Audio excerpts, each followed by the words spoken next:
네, 하나님 말씀 보시겠습니다. 시편 21편입니다. 시편 21편 1절부터 13절까지 읽도록 하겠습니다. 여호와여, 왕이 주의 힘으로 말미암아 기뻐하며 주의 구원으로 말미암아 크게 즐거워하리이다. 그의 마음의 소원을 들어주셨으며 그의 입술의 요구를 거절하지 아니하셨나이다. 셀라. 주의 아름다운 복으로 그를 영접하시고 순금관을 그의 머리에 씌우셨나이다. 그가 생명을 구하매 주께서 그에게 주셨으니 곧 영원한 장수로소이다. 주의 구원이 그의 영광을 크게 하시고 존귀와 위엄을 그에게 입히시나이다. 그가 영원토록 지극한 복을 받게 하시며 주 앞에서 기쁘고 즐겁게 하시나이다. 왕이 여호와를 의지하오니 지존하신 이의 인자함으로 흔들리지 아니하리이다. 왕의 손이 왕의 모든 원수들을 찾아내며 왕의 오른손이 왕을 미워하는 자들을 찾아내리로다. 왕이 노하실 때에 그들을 풀무불 같게 할 것이다. 여호와께서 진노하사 그들을 삼키시리니 불이 그들을 소멸하리로다. 왕이 그들의 후손을 땅에서 멸하며 그들의 자손을 사람 중에서 끊으리로다. 비록 그들이 왕을 해하려 하여 음모를 꾸몄으나 이루지 못하도다.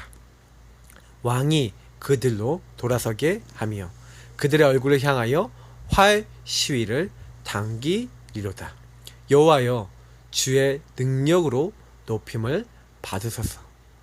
우리가 주의 권능을 노래하고 찬송하게 하소서. 아멘. 우리 토요 메시지입니다. 우리 시편 21편인데요. 이제 사실 여기 다윗이요, 왕에 대한 얘기를 합니다. 근데 여기서 이제 왕이라고 얘기를 하면서 사실 보세요. 여호와의 왕이 주의 힘으로 말미암아 기뻐하며 주의 구원으로 말미암아 크게 즐거워하리이다. 이렇게 얘기하면서 왕이란 얘기를 하면서 그의 마음의 소원을, 그러니까 왕의 마음의 소원을 들어주셨죠. 왕의 입술의 요구를 거절하지 아니하셨나이다. 그러면 그 왕이 누구겠습니까? 여기서 왕이 두 가지 의미가 있거든요. 여기서 한때는요, 왕이 이제 누구를 상징합니까? 사실은요, 왕이 때로는요, 하나님을 상징하는 것처럼 나와요. 예. 그래서 보세요. 그 왕이 노하실 때 그들을 풀무불 같게 할 것이라. 여호와께서 진노하사 그들을 삼키시리니 불이 그들을 소멸하리로다 하면서 여기서의 왕은 여호와를 상징합니다. 10절에서도 왕이 그들의 후손을 땅에서 멸하며 그들의 자손을 사람 중에서 끊으리로다 하면서 여기의 왕도 여호와 하나님을 의미합니다. 사실은요, 그래서 이 시편은 조금요 헷갈리실 수가 있어요. 그냥 이걸 딱 보시면요. 근데 정확하게 이 시편에서 얘기하는 게 뭡니까? 결국에는 뭘 얘기하는 거냐? 하나님이 우리를 구원하시고 하나님이 주의 힘으로 우리를 건져내 주시니, 그리고 하나님이 우리의 기도와 우리의 입술의 그 간구함과 요구를 들어주신다는 거예요. 하나님이 해주시면 다 됩니다. 이런 의미 아니겠습니까? 맞죠? 그래서 주의 아름다운 복으로 그를 영접하시고 그 왕을 영접하시고 순금관을 그의 머리에 씌우셨나이다. 사실은 하나님이 하시면 다 된다는 얘기예요. 그가 생명을 구하며 주께서 그에게 주셨어요. 어떤 거예요? 영원한 장수, 영원한 생명이라는 거죠. 그 영원한 생명을 주셨다는 거예요. 또 여기에서는 되게 이중 삼중적인 의미도 있습니다. 때로는 이제 신학적인 이제 의미와 이제 깊은 걸로 들어가면은 여기서 말하는 왕과 또 이런 것들에 있어서 이게 기름 부음 받은 자 메시아를 또 의미하는 거 아니냐라고도 해석이 될 수도 있습니다. 그러나 여러 가지 여러분 이런 해석들이 이 시편에 많은 이유는 다윗이 이 시편을 지을 때 굉장히 어떠냐, 일단 다윗 자기 자신을 놓고 봤었을 때는 하나님이 이렇게 구원을 하신다는 의미를 갖고 있는 거예요. 하나님이 구원을 베푸시고 이런 영원한 길로 영원한 축복을 하나님이 주실 수 있다는 거죠. 그리고 메시아에 대한 예언도 그 안에 자신도 모르게 하나님이 또 주시기도 하는 겁니다. 그러면서 그 하나님이 진정한 왕이시다라는 것을 또 고백하는 것이기도 하죠. 그래서 여러분 이 시편을 볼 때 하나님은 진정한 우리의 왕이시다. 예. 그래서 여기 보니까 주의 구원으로 그의 영광을 크게 하시고 존귀와 위엄을 그에게 입히시나이다. 그가 영원토록 지극한 복을 받게 하시며 주 앞에서 기쁘고 즐겁게 하시나이다. 누가요? 참된 왕이신 하나님이 여호와께서 하신다는 거죠. 그래서 왕조차도 진짜 왕이 아니라는 거예요. 여호와를 의지하오니 지존하신 이의 인자함으로 흔들리지 아니한다. 그래서 왕이라 할지라도 하나님을 의지하지 않으면 흔들린다라고 다윗은 정확하게 얘기를 하는 겁니다. 그래서 저와 여러분이 뭐 하면 됩니까? 참된 왕이신 하나님 바라보면 돼요. 그 참된 왕이신 하나님 아닌 모든 것은 하나님이 꺾으시기 때문에 걱정할 필요도 없습니다. 그죠? 그래서 왕을 대적하는 자들, 흑암과 악한 자들이 있잖아요. 왕을 헤아려 하여 음모를 꾸몄으나 이루지 못할 겁니다. 왜? 하나님 막으시니까요. 맞죠? 왕이 그들로 돌아서게 하며 참된 왕이신 하나님이 우리의 대적도 바꾸시고 뭐든 갑니다. 오히려 그들의 얼굴을 향하여 화이시를 당기시고 심판하신다는 거죠. 그래서 13절이 진짜입니다. 이게 결론입니다. 여호와여 주의 능력으로 높임을 받으소서. 우리가 주의 권능을 노래하고 찬송하게 하소서. 할렐루야. 엄청 감사하죠. 주의 능력으로 높임을 하나님이 스스로 높임을 받으시옵소서. 하나님이 다 하십니다. 하나님이 하시면 됩니다. 그 고백입니다. 우리가 주의 권능을 노래하고 찬송하게 하소서. 하나님이 그 권능으로 하시는 것을 우리는 하나님의 능력만 의지하게 하옵소서. 나는 오직 하나님만 주인으로 인정하고 고백하고 왕이신 하나님 여호와를 따라 살기 원합니다. 그 고백이 시편 21편입니다. 이런 고백을 가지고 있는 영원한 축복을 가진 여러분을 축복합니다. 그래서 사실 영원한 축복 가지고 영원한 고백하시기 바랍니다. 정말로 바울과 같이 나의 달려갈 길과 주 예수께 받은 사명, 이 은혜의 복음을 전달하고 증거하는 그 일을 마치려 하면은 나의 생명조차도 전혀 귀한 것을 여기지 않는 그런 심령이 생길 만한 은혜 받으시길 축복합니다. 내 생명을 바쳐서라도 복음만 하고 싶어요. 그런 여러분 심령 되시면 끝난 겁니다. 근데 전혀 복음이 기쁘지도 않고 감사하지도 않고 복음이 나에게 필요한지 필요 없는지도 몰라요. 자, 이 상태가 참 병들고 참 안타까운 사실 그런 부분들입니다. 그래서 그런 부분이 저와 여러분이 치유되도록 정말 기도하셔야 되는 부분들이라 생각합니다. 사실은 이게 되게 중요하다는 생각을 사람들이 잘 못하는 것 같아요. 하나님이 우리에게 주신 응답들이 얼마나 큰데 이걸 잘 모르니까, 가치를 모르니까, 의미를 모르니까 놓치는 게 너무나 많다라는 걸 많이 너무 느낍니다. 그래서 좀 놓치지 마시고요. 정말 영원한 거 진짜 놓고 많이 질문해 보세요. 나는 이미 다 받았거든요. 복음 안에 다 있습니다. 그래서 하나님이 하셨고요. 하고 계시고 하실 거기 때문에 나의 과거, 오늘, 미래를 통해서 하나님은 온전하게 나를 만들어 나가시는 중입니다. 그래서 나를 이미 구원하신 하나님이 오늘날도 하실 것이고 앞으로도 하실 것인데, 그러면 그 주권 속에서 어떤 계획, 어떤 거를 붙잡기 원하시는가만 잘 찾으면 됩니다. 그래서 예배가 필요하고, 그래서 기도가 필요하고, 그래서 하나님께 질문하셔야 됩니다. 하나님 것을 찾으면 그때부터 인생 달라져요. 미래 달라져요. 그래서 하나님이 영원한 것을 붙잡게 하시면 그때부터 우리 인생은 되어지는 겁니다. 정말 여러분 물된 동산 되시기 바랍니다. 정말로 끊어지지 않는 샘같이 되시기를 축복합니다. 그렇게 되는 방법은 한 가지라니까요. 복음 전하면 됩니다. 전도 선교하면 됩니다. 정말 쓸데없고 틀린 죄악의 자리에 있지만 않으면 됩니다. 하나님이 원하신 자리만 있으시면 돼요. 간단한 겁니다. 근데 그게 잘 안 되는 거예요. 내 맘대로 사는 게 체질이다 보니까 죄악에 쉽게 들어가고 틀린 금식하고 나를 주장하고 나를 드러내고 참 이렇게 실수를 많이 합니다. 복음 아닌 거 너무 많이 따라가요, 우리가. 그러니까 놓치는 거죠. 복음이면 됩니다. 우리 성도님들 오늘 이 토요일도 복음으로 힘 얻으시기 축복합니다. 예수님이 우리 죄인을 구원하기 위해서 오셨습니다. 예, 내가 죄인 중에 괴수라 그랬습니다. 정말로 그리스도께서, 하나님께서 우리 죄인을 구원하기 위해서 이 땅에 오셨다. 나 같은 자를 구원하기 위해서 오셨다. 얼마나 감사합니까? 근데 하나님이 오신 이유, 그리스도 오신 이유는 나만 살린 게 아니라 나를 먼저 살려서 나 같은 사람 또 살리라고, 나같이 병든 사람 또 살리라고, 나같이 시달리는 사람 또 살리라고 나를 먼저 살리신 겁니다. 그러면 여러분 천명소명 사명 그거 어렵습니까? 내 인생이 천명소명 사명이잖아요. 그러면 뭐 할 건 뭐 뻔하죠. 근데 진짜 우리는요, 내 인생을 가지고 복음 전해야겠다, 복음만 말해야겠다 자꾸 놓치는 겁니다. 가치를 잃어버리면 안 됩니다. 이런 복음 계속 붙잡고 성령의 인도 받으시길 축복합니다. 자, 현장화시키는 산업인, 현장화라는 단어에 여러분 귀를 좀 기울이시기 바랍니다. 사무엘이 자라매 여호와께서 그와 함께 계셔서 그의 말이 하나도 땅에 떨어지지 않게 하시니. 자, 오늘 중요한 부분은 기도첩인데요. 여러분 여기 왼쪽에 있는 깊은 질문이 있는데 현장화시키는 자료란 말이 있습니다. 예. 무슨 얘기냐면 여러분 현장에 가면은 현장 안에 정말로 제자가 있어요. 근데 이 제자가 현장을 살리는 사람이 되도록 만드는 것을 현장화라고 하죠. 그러니까 다시 말하면 현장에서 영접시키고 이 사람을 양육하고 확립시키는 그런 부분이 될 겁니다. 그래서 여러분 완전 제자인 사람을 찾아냈어요. 그러면 여러분 이 사람이 집회 참여할 수 없고 너무 바쁘고 너무 이런 사람이에요. 그럼 어떻게 하면 됩니까? 자료를 주는 겁니다. 자꾸 복음을 전달해 주는 거예요. 그래서 어떻게 해요? 이 사람이 정말로 이제 복음 제대로 알 수 있도록, 복음 제대로 깨달을 수 있도록 조금씩 이 사람에게 필요한 거를 시간표에 맞게 딱 주는 겁니다.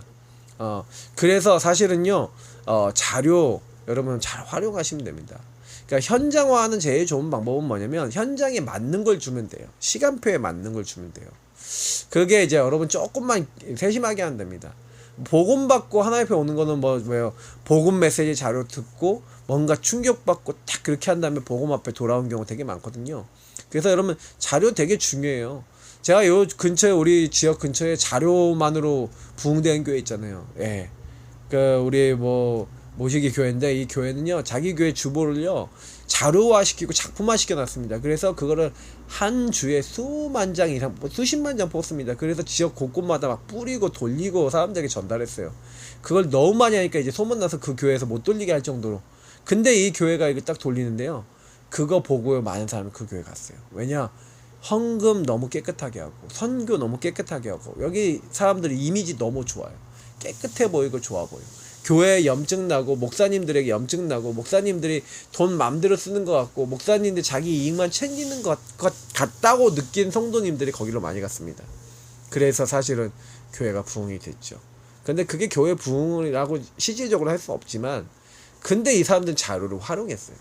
근데 우리는요 진짜 불신자들 정말 갈급한 사람들에게 필요한 자료들을 많이 만들고요 그들에게 전달할 필요가 있어요. 그리고 정말 어떻게 보면은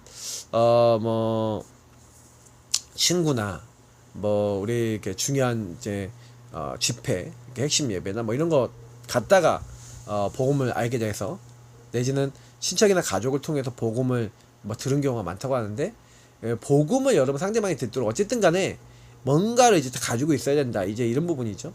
그러니까 여러분이 조금만요 중직자나 산업인들이나 우리 평신도 그리고 우리 랩런트들이 딱 현장에 맞는 자료를 늘 생각할 수 있다? 되게 제가 봤을 때는 응답받을 수 있는 분들입니다. 그래서 그런 것들을 이제 교회 목사님하고 많이 상의하시고 기도해보세요. 그러니까 그 현장을 살리려면 그 현장의 시간표를 봐야 되잖아요. 그래서 여러분 분석해야 되는 겁니다. 그 사람들이 뭐가 필요한지. 유 목사님이 항상요 그 지역에 가면요 그 지역에서 뭐하냐, 카페를 가든지 식당에 가든지 가만히 혼자 가서 그 사람들이 얘기하는 걸 들어본대요. 며칠이고 가서 계속 듣고 있는 거예요. 그러면 그 사람들이 얘기하는 걸 들어보면 그 사람들의 수준이 나오고요, 그 사람들이 고민하는 게 나오고 그 지역에 있는 사람들이 주로 생각하는 게 뭔지를 알게 된다는 겁니다. 그러면 거기에 어떤 메시지 줘야 되고 어떻게 그들에게 영향을 줘야 되는지 이제 많은 답을 낸다는 거예요. 그러니까 여러분 현장에 필요한 부분들. 그래서 여러분 현장 딱 가보시면요 현장에 사실은 절대 불가능하도록 사단이 이미 탁 이제 걸어놓은 것이 많아요. 뭔가 우리가 복음 전하고 이렇게 해야 되는데 이게 안 돼요. 그죠? 그 현장에 내가 딱 갔는데 내 힘으로는 못 살리면 난 절대 무능하고 이 현장 바꿀 수 있는 능력도 없고 실력도 없어요. 그러면 우리는 뭐예요? 그 현장에 하나님이 뭘 원하시는지 찾아서 하나님이 원하시는 절대 가능한 답을 전달하는 거죠. 그러면 이 현장에서 먼저는 뭐가 이 현장이 하나님이 원하시는가, 이 현장 사람들 어떻게 잡혀 있는가, 나는 어떻고, 그러면 이 현장에 뭘 전달하면 살 수 있을까. 예, 그 현장의 화라는 거는 뭐예요? 그걸 보고 전달하는 겁니다. 그러니까 현장을 보고만 하고 현장을 살리는 거는 현장의 시간표를 정확하게 봐야 되겠죠. 뭐가 필요한지. 그래서 우리가 전체를 보고 뭐 종교, 경제, 뭐 정치, 문화, 흐름 뭐 이런 거 다 보고요. 여기에 영향 주고 있는 거, 영향 주는 사람들의 생각도 들어보고 막 이렇게 보는 겁니다. 그러면 거기에서 많은 게 보여지죠. 그러나 실제로 그 현장을 살리는 것은 뭡니까? 첫 번째 뭐예요? 올바른 언약입니다. 사실 보면은 여기 이제 한나 얘기가 나왔는데요. 한나가요, 그 시대를 보면서 시대에 하나님이 원하시는 거 있잖아요. 맞죠? 왜 한나가 틀린 기도를 하고 응답 없는 기도를 했습니까? 한나가 나만 본 거예요. 한나가요, 하나님이 원하시는 걸 안 봤어요. 맞죠? 현장을 살리고 변화시킬 수 없는 걸 하고 있었던 거예요. 틀린 걸 하고 있었죠. 절대 불가능한 상태에 있는 겁니다. 그때 어느 날 하나님이요, 하나님의 은혜로 하나님 뜻을 알게 됐어요. 시대를 향한, 하나님, 내가 나를 위해서만 기도하다가 이제 뭐예요, 아들을 낳으면 그 머리에 삭도로 되지 않고 하나님께 그 아들을 바치겠나이다 하면서 하나님 뜻에 맞는 기도를 딱 한 거죠. 하나님 원하시는 기도란 겁니다. 현장에 내가 절대 무능하지만 하나님이 원하시는 걸 딱 잡는 순간이 온 거죠. 예, 하나님만이 하실 수 있는 절대 가능한, 하나님이 주시고 원하시는 기도 제목을 잡은 겁니다. 현장화의 키입니다. 그래서 사실은 이 하나님이 원하시는 언약을 딱 잡아버리니까 하나님이 나시린의 언약을 잡은 한나에게 엘리 제사장 통해서 메시지를 받아요. 어떤 메시지 받습니까? 평안히 가라. 하나님이 네 기도에 응답하시기 원한다. 그러니까 그 말을 듣고요, 평안히 갑니다. 다시는 얼굴에 근심빛이 없습니다. 근데 하나님이 한나를 생각하사 그에게 잉태케 하시고 사무엘을 낳게 하십니다. 한나는 사무엘 이름을요, 아예요, 하나님께 구하여 얻은 아들이라는 이름을 지어서 하나님께 구하여 얻음이라고 짓고, 그 아들을 뭡니까, 실로에 있는 성막에 바치기 전까지 자기가 그곳에 데려가지 않고 계속 키웁니다. 그래서 얘가 어느 정도 자라서 젖대고 이제 하나님 앞에 드릴 만한 나이가 됐을 때 이 아이를 데리고, 아마 초등학교 우리 주영이 정도 나이 됐을 때 데려다 놓지 않았을까, 뭐 그런 생각을 해보는데, 뭐 4학년이었다는 얘기도 있고요. 어쨌든 간에 한 10살 좀 넘어서 11살, 12살 뭐 요 정도 나이가 되지 않았을까 싶습니다. 초등학교 이제 약간 고학년 정도 되는 아이를 데려다 놓는 거죠. 근데 이제 사실은요, 이 아이를 그렇게 하나님께 바칠 수 있는 그 모든 것도요, 뭐예요? 하나님이 원하시는 것을요, 현장에 하나님이 절대로 하기 원하시는 것을 찾아내서 그 실천한 사람이 한나였고, 그런 중직자고 그런 산업인인 겁니다. 그래서 하나님이 원하시는 거 여러분 알 수 있도록 질문하시고 기도하세요. 하나님, 내 현장에 하나님 원하시는 게 뭔지 알게 하옵소서. 하나님 원하시는 걸 잡게 하옵소서. 하나님이 원하시는 것을 행하게 하옵소서. 교회의 사정과 현장의 상황과 여러분에게 주어진 것 속에서 한번 찾아보세요. 그러면 분명히 나옵니다. 그럼 그거 하시면 되는 거예요. 보여지니까. 그 두 번째 뭡니까? 올바른 과정과 올바른 언약의 성취인데요. 한나는 응답받은 대로 실천했죠. 그래서 한나는요, 나시린을 드리겠습니다, 사무엘 드리겠습니다, 전혀 마음 안 바뀝니다. 그래서 하나님께 바칩니다. 바치면서 사무엘상 2장에 보니까 하나님을 찬양하고 찬미합니다. 죽이기도 하고 살리기도 하고 높이기도 하고 낮추기도 하는 하나님을 대적할 자 없습니다. 하나님 대적하는 자는 산산이 부서집니다. 하나님 살아계신 하나님입니다 하고 고백해요. 예. 그래서 이 한나의 절대 주권을 고백하고 감사하고 찬양하는 이 내용이 이미 평상시 저는요, 이 사무엘에게 전달했다고 봅니다. 사무엘이 그 언약을 전달받아서 그 이스라엘 민족과 특히 믿음 가진 이새와 다윗에게 전달했습니다. 다윗은요, 마지막 순간에 똑같은 고백을 합니다. 죽이기도 하고 살리게 하고 높이기도 하고 낮추게 하시는 그 하나님은 정말 믿을 수 있습니다. 모든 경제의 근원은 하나님께로 나온다. 절대 주권을 인정합니다. 그래서 똑같아요. 그 신앙이 전달된 거죠. 그래서 이 사무엘이요, 특징이 뭡니까? 언약이 끊어지고 엘리 제사장에게는 하나님의 언약이 희귀해서 들리지 않는 그때 언약궤 옆에 누웠는데 하나님이 사무엘을 부르신 겁니다. 그죠? 기도가 끊어져서 엘리 제사장은 자기 침소에 눕고 언약궤를 떠다 있는데 어린 사무엘은 언약궤 옆에 하나님의 말씀 궤 옆에 누웠습니다. 그때 하나님이 찾아오셔서 그에게 하나님 음성 들려주시는데 엘리를 통해서 인선식 받죠. 말씀하옵소서 주의 종이 듣겠나이다. 하나님 말씀이 들리기 시작한 그때부터 사무엘의 말은 한마디도 땅에 떨어지지 아니하고 그대로 성취되면서 이스라엘 모든 족속들 앞에 사무엘이 하나님이 선택한 사람이다라는 증거들이 나타나기 시작합니다. 그런 응답을 주시는 거죠. 한마디도 그의 말이 땅에 떨어지지 않았다. 다 성취가 됐단 말이죠. 그 얘기는 무슨 얘기예요? 올바른 하나님이 원하시는 언약을 잡고 절대 여정 과정 속에서 절대적으로 변하지 않는 하나님의 것을 잡으니까 그 이제 아들인 사무엘을 통해서 하나님은 언약을 이제 이루어 나가시는 겁니다. 그래서 하나님은 주신 것을 제대로 붙잡는 사람을 축복하십니다. 여러분 그렇게 해보세요. 그게 첫 번째 해야 될 일입니다. 전 세계 237개 나라를 위한 전략 중에 하나가 뭡니까? 현장 회복이다. 여러분 전 세계 237개 나라를 어떻게 하면 살리겠습니까? 맞죠? 현장에 사실은요 정확하게 복음 듣는 사람들이 많이 일어나야 돼요. 맞죠?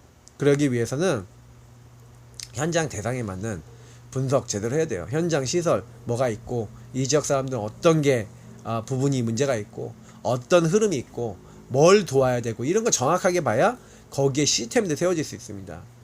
그래서 그 이후에요 이제 모임 준비하는 거죠. 어떤 모임 준비해야 됩니까?